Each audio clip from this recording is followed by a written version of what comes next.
Et pour finir, donc je reviens à mes demandes pour voir tout le volet suivi pilotage.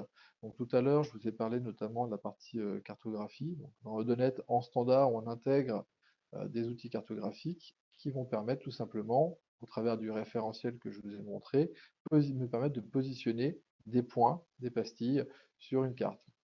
Donc je pourrais tout simplement m'amuser à dire, ah, bah, tiens, je veux visualiser toutes les demandes de voirie, d'intervention sur voirie, et voir où elles sont situées pour programmer des interventions, pourquoi pas des services techniques, voir si j'ai un pic à un certain endroit. Donc voilà, ça c'est des outils de cartographie, ça permet de faire de la sélection par aussi secteur, par zone, et de visualiser automatiquement le résultat dans Odonet. Voilà, c'est ce qu'on appelle des outils bijectifs. Les actions que je mène d'un côté sur la base de données me représente sur la partie cartographique ou inversement, des recherches sur la partie cartographique me remontent des résultats sur la partie base de données.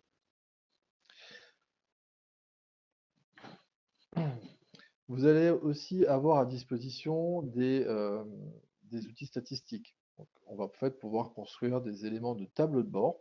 Tout ce que je vous montre là sont des indicateurs que j'ai créés moi-même sur la base des données qu'on a dans l'application.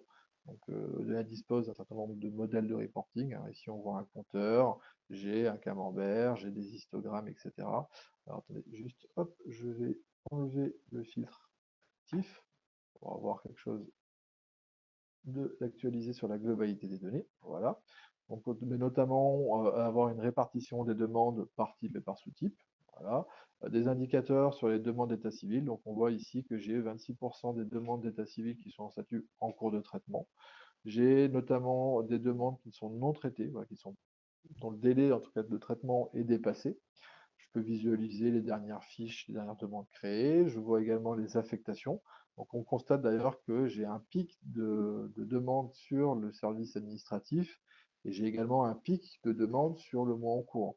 Et l'intérêt de ces reportings, c'est qu'ils sont dynamiques. C'est-à-dire que si je clique ici typiquement sur les 56 demandes du mois de juin, l'application va automatiquement me faire un filtre sur ces demandes. Et là, je vais pouvoir rentrer un petit peu plus dans un niveau de détail intéressant.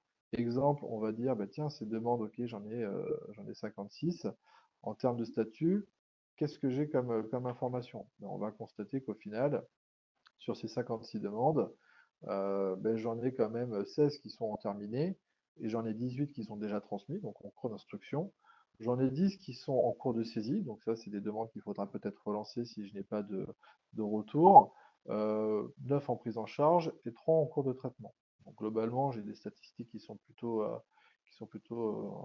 intéressantes et pas très alarmistes. Par contre, si je regarde les affectations de ces demandes, là, je vais pouvoir constater immédiatement que, effectivement, ben voilà, le service administratif a quand même beaucoup plus de charges de travail. Donc, ça va me permettre aussi de piloter mes ressources en interne pour affecter plus ou moins d'agents au traitement de certaines demandes, pourquoi pas en fonction de la saisonnalité ou de choses comme ça. Donc voilà, tout ça, c'est des indicateurs qui sont à construire, mais assez facilement dans le net avec les outils en standard.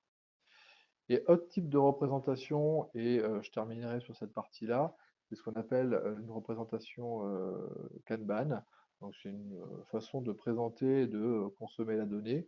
Donc ici, j'ai fait le choix au final de présenter toutes les demandes par statut. J'aurais pu faire le choix de le présenter par statut et par service, mais ça me permet tout simplement d'avoir sous forme de vignettes que je peux personnaliser un certain nombre d'informations. Donc je vois typiquement que les demandes en cours de saisie, j'en ai un certain nombre, je vais pouvoir automatiquement, pourquoi pas les basculer. Donc l'intérêt ici, typiquement, si j'avais par service, ça serait de pouvoir affecter ou par agent des demandes à tel ou tel agent parce que ben, le service en question est surchargé.